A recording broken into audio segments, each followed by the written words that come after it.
अक्सर हम मूवीज़ में देखते हैं कि एक टाइम मशीन टाइप की चीज़ होती है जिसमें लोग बैठते हैं, उसे चलाते हैं और सडनली गायब हो जाते हैं। उसके बाद वो किसी अलग ही टाइम या दुनिया में देखने को मिलते हैं, जैसे कि काउबॉयज़ का टाइम, राजाओं का टाइम या फिर डायनासोर्स की दुनिया में। But we all have a doubt about this, if it is truly possible और नॉट। सो ये जो मूवीज़ में दिखाया जाता है, इसे एक टर्म दी गई है, दैट इज़ टाइम टेलीपोर्टेशन। अब अगर हम साइंस की माने तो टाइम ट्रैवल या टाइम टेलीपोर्टेशन नियर फ्यूचर का तो बहुत इजी है। जैसे अगर हम देखें तो हम हर सेकंड फ्यूचर में ही तो जा रहे हैं। यही सेम चीज़ हमें आइंस्टाइन की स्पेशल थ्योरी ऑफ रिलेटिविटी बताती है कि टाइम फ्लो इस बात पर डिपेंड करता है कि हम कितनी स्पीड से कोई काम कर रहे हैं, या फिर ये कह सकते हैं कि जितनी जल्दी आप काम करेंगे उतने ही कम टाइम में आपका काम हो जाएगा। अब ये चीज़ तो बहुत ही ज़्यादा सिंपल है। आइंस्टीन की जनरल थ्योरी ऑफ रिलेटिविटी ये बोलती है कि जितनी ज़्यादा ग्रेविटी होगी उतना ही टाइम स्लो होगा। मतलब ज़्यादा भारी बॉडीज़ जैसे न्यूरॉन स्टार या अर्थ सरफेस पर भी टाइम थोड़ा स्लो होगा। इसीलिए कहा जाता है कि स्पेस में टाइम थोड़ा फास्ट होता है। और ये जो टाइम का इफ़ेक्ट है ये कम्प्लीटली रियल और अनकॉन्ट्रोवर्शियल है। ये तो चलो फिर भी पॉसिबल सा लगता है। मुश्किल बात तो ये है कि पास्ट में कैसे ट्रैवल किया जा सकता है। फ्यूचर तो पॉसिबल है। चलो तो अब इसे जानने के लिए शुरुआत से ही देखते हैं कि आखिर टाइम ट्रैवल की हिस्ट्री क्या रही है। एक फिजिसिस्ट हैं फैबियो कोस्टा। उन्होंने नोटिस किया कि जो टाइम ट्रैवल का जिक्र है ये 1920 से शुरू हुआ था, जब एक आइडिया बहुत वायरल हो रहा था। और वो ये था कि अगर एक बहुत बड़े सिलेंडर को बहुत तेज़ी से स्पिन किया जाए, एग्जैक्टली ऐसे ही जैसे अगर हम अपने हाथों के बीच में स्ट्रो को रोल कर रहे हो, तो वो सिलेंडर अपने साथ साथ स्पेस टाइम को भी ट्विस्ट कर देगा। तब तक ये सिर्फ एक आइडिया था, बट इससे टाइम मशीन जैसी कोई चीज़ भी बन सकती है, ये बात 1970s में पहली बार सोची गई थी। ये कुछ सालों बाद की बात थी जब क्लोज टाइम लाइक कर्व्स की डिस्कवरी हुई थी। क्लोज टाइम लाइक कर्व्स का मतलब ये था कि स्पेस में कोई ऐसा लूप क्रिएट हो जाना जिसमें एक इंसान या पार्टिकल बार बार अपने आप को सेम जगह सेम टाइम पर पाता है, लेकिन वो कॉन्स्टेंटली टाइम में आगे जा रहा होता है। और साइंटिस्ट जैसे कोस्टा का ये कहना था कि ये सिर्फ उसी जगह पॉसिबल है जहाँ ग्रेविटी हो। सो अब तक क्या हुआ कि टाइम ट्रेवल पर थ्योरीज तो काफ़ी सारी आई, लेकिन साइंटिस्ट का कुछ खास इंटरेस्ट उनके लिए दिखाई नहीं दे रहा था। साइंटिस्ट ने 1980 से टाइम ट्रेवल को सीरियसली लेना शुरू किया और 1990 में Russian physicist Igor Novikov and American physicist Kip Thorne ने क्लोज टाइम लाइक कर्व्स पर रिसर्च की। उन्होंने ये रिसर्च करना स्टार्ट किया कि टाइम मशीन कैसे बनाई जा सकती है और वो काम कैसे करेगी। इसी के साथ साथ उन्हें ये अंदाज़ा लगना स्टार्ट हो गया था कि टाइम ट्रेवल करने में क्या क्या दिक्कतें उनके सामने आने वाली हैं।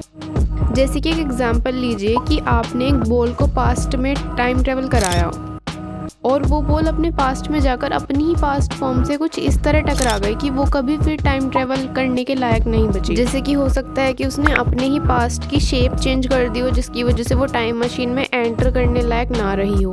अब ये काफ़ी कॉन्ट्रास्टिंग आइडिया लगता है ना? तो इन्हीं कॉन्ट्रास्टिंग आइडियाज़ को साइंस की लैंग्वेज में पैराडॉक्स कहा जाता है। और ऐसे ही काफ़ी सारे पैराडॉक्स टाइम ट्रेवल के मामले में सामने आए। इसी वजह से 1990 के बाद से साइंटिस्ट का इंटरेस्ट इस टॉपिक में ऑन एंड ऑफ सा रहा है। इसीलिए प्रोफेसर गौरव खन्ना ने कहा था कि टाइम मशीन के काफ़ी सारे अट्रैक्टिव फीचर्स तो हैं और इसमें काफ़ी पोटेंशियल भी है, लेकिन ये पॉसिबल सिर्फ तब तक दिखाई देता है जब तक इसकी डिटेल्स में जाने की कोशिश नहीं की जाती। जैसे ही डिटेल्स में गए, टाइम मशीन बनाने के सारे रास्ते बंद होते दिखाई देते हैं।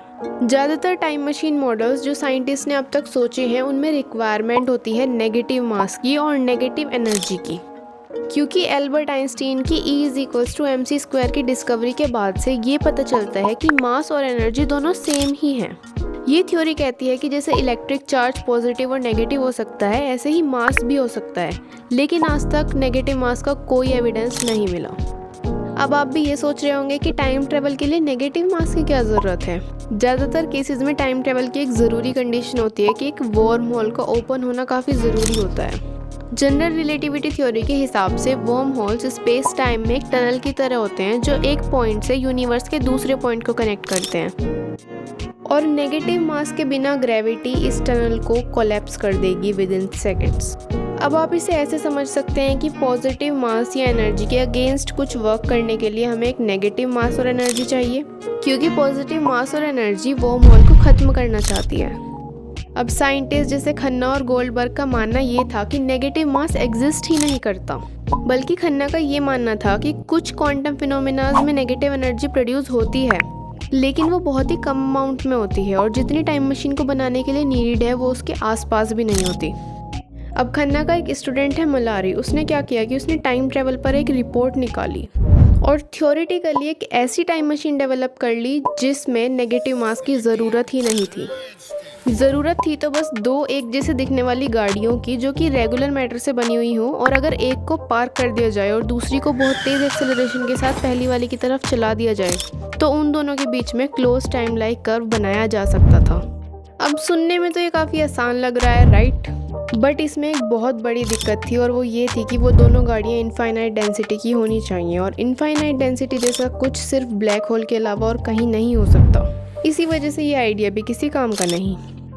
लेकिन इसके बाद भी काफ़ी रिसर्चर्स ने अपने और मॉडल्स बनाए जो कि बेस्ड थे वर्म होल के कॉन्सेप्ट पर। उनके हिसाब से अगर वर्म होल के एक एंड को स्पीड ऑफ लाइट से एक्सेलरेट करा के उसकी ही पोजीशन पे वापस भेज दिया जाए तो उन दोनों साइड्स का सिंक टूट जाएगा और एक साइड पास्ट में होगी तो दूसरी फ्यूचर में, और उसके बीच ट्रेवल करते हुए तुम भी टाइम ट्रेवल कर पाओगे। या फिर सिमिलरली ऐसा ही कुछ तब हो सकता है जब वर्म होल की एक साइड को बहुत ज़्यादा ग्रेविटी में रखा जाए और दूसरी साइड को बहुत ही कम ग्रेविटी में रखा जाए। As a result gravity difference की वजह से टाइम ट्रेवल पॉसिबल हो जाएगा।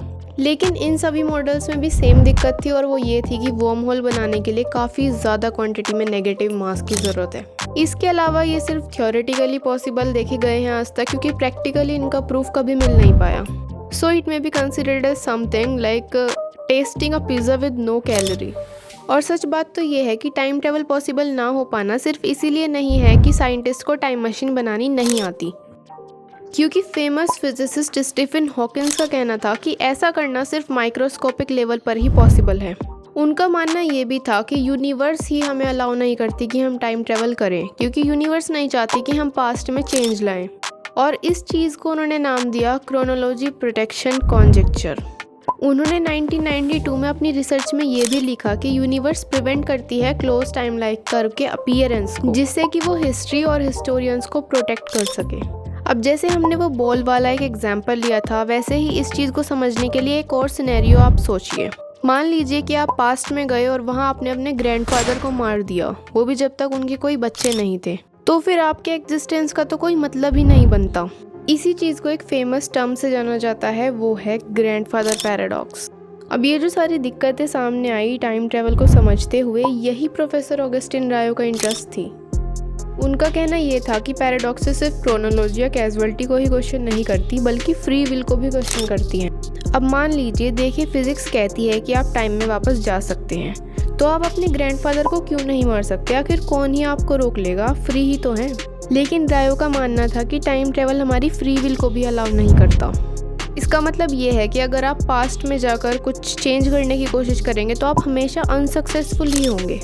जैसे कि आप अपने ग्रैंडफादर को मारने के लिए पास्ट में गए, तो हो सकता है कि एंड टाइम पर आपका पैर फिसल जाए या फिर आपकी बस छूट जाए, कुछ भी हो सकता है। ऐसा बिल्कुल ज़रूरी नहीं है कि कोई स्पेशल फोर्स ही आपको ऐसा कुछ करने से रोकने वाली है, बट ऐसे ही कुछ छोटे मोटे रीजंस की वजह से आप अपने मकसद में सफल नहीं हो पाएंगे। एंड इन दी एंड 2020 के बाद से यही सोचा गया कि अगर टाइम ट्रेवल पॉसिबल भी है तो हिस्ट्री को तो चेंज किया ही नहीं जा सकता। कोई नहीं जानता कि टाइम ट्रेवल का फ्यूचर क्या होगा, पर देखा जाए तो आज तक कोई टाइम ट्रेवल आकर हमारे पास ये तो नहीं बता के गया कि हाँ मैं भी हूँ, मैं भी एग्जिस्ट करता हूँ। एंड एट दी एंड मैं बस यही पूछना चाहूँगी कि आपको क्या लगता है कि टाइम ट्रेवल फ्यूचर में पॉसिबल हो पाएगा या नहीं? और अगर अब तक वीडियो देख ही रहे हो तो लाइक एंड सब्सक्राइब भी कर देना। सो मिलते हैं नेक्स्ट वीडियो में, तब तक के लिए बाय।